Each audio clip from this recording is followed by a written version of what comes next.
اهلا وسهلا بيكم في حلقة جديدة من برنامجكم الأجزخانجي.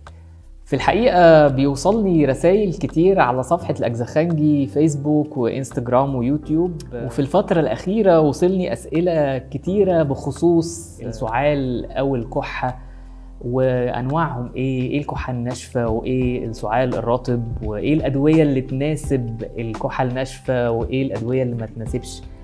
فاسمحوا لي حلقة النهاردة هنتكلم فيها باختصار كده عن أدوية السعال وإيه هو السعال بالظبط وإزاي أسيطر عليه وأدوية السعال الجاف والسعال الرطب.